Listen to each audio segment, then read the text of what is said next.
रूस के राष्ट्रपति पुतिन 27 घंटे भारत में रहे। इस दौरान दोनों देशों के बीच 19 समझौते हुए, लेकिन जिस पर सभी की नजरें टिकी थी वो डिफेंस डील नहीं हुई।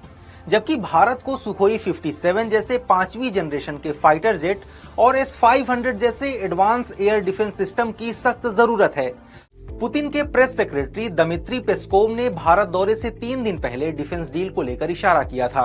उन्होंने कहा था कि सुखोई 57 और S-400 और 500 एयर डिफेंस सिस्टम का सौदा पीएम मोदी और पुतिन की मुलाकात के मुख्य एजेंडे में शामिल है। लेकिन 5 दिसंबर को मोदी और पुतिन की बैठक के बाद ज्वाइंट प्रेस कॉन्फ्रेंस हुई तो केवल रक्षा सहयोग 2031 तक बढ़ाने और बचे हुए 2 S-400 डिफेंस सिस्टम की डिलीवरी पूरी करने पर ही बात हुई। ऐसे में सवाल उठता है कि पुतिन के भारत दौरे पर डिफेंस डील की घोषणा क्यों नहीं हुई। एक्सपर्ट्स के मुताबिक इसकी 4 वजहें हो सकती हैं। पहली, ट्रंप से नाराजगी का रिस्क नहीं लेना चाहता भारत। ट्रंप का आरोप है कि भारत ने रूस से तेल खरीदकर उसकी जंग में मदद की है। ऑब्जर्वर रिसर्च फाउंडेशन में स्ट्रेटेजिक स्टडीज प्रोग्राम के डिप्टी डायरेक्टर विवेक मिश्र के मुताबिक अमेरिका और भारत के बीच ट्रेड डील जारी है। ऐसे में भारत रूस के बीच कोई बड़ी डिफेंस डील होती तो अमेरिका टैरिफ और ज्यादा बढ़ा सकता था, साथ ही ट्रेड डील भी रद्द हो सकती थी। दूसरा, रूसी हथियारों की डिलीवरी में देरी। 2018 में भारत ने रूस से करीब 40,000 करोड़ रुपए में 5 S-400 एयर डिफेंस सिस्टम की डील की थी। अब तक भारत को 2 यूनिट्स नहीं मिल पाई हैं। इसके अलावा अकुला क्लास पनडुब्बी की deal, 85 Sukhoi 30 mark 1 fighter jet का अपग्रेडेशन और 464 भीष्म टैंकों का प्रोडक्शन होना है।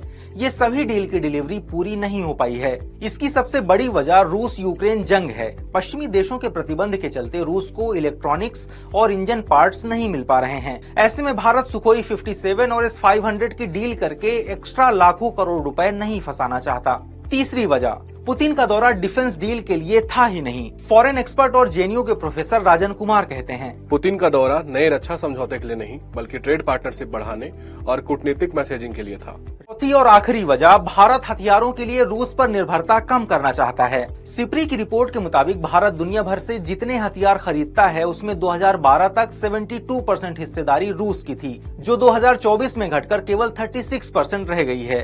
भारत ने रूस से सुखोई विमानों की डील की, लेकिन साथ ही फ्रांस से राफेल और अमेरिका से MQ-9B प्रीडेटर ड्रोन भी खरीदे। फरवरी 2025 में air chief marshal Amarpreet Singh ने भी कहा था कि भारत को हर साल 35 से 40 नए फाइटर जेट्स चाहिए। ऐसे में सवाल आता है कि भारत रूस के अलावा किन देशों से नए हथियार खरीद सकता है। फाइटर जेट्स की बात करें तो भारत के पास रूस के सुखोई 57 के अलावा अमेरिका का F-35 और फ्रांस के F-5 राफेल का भी विकल्प है।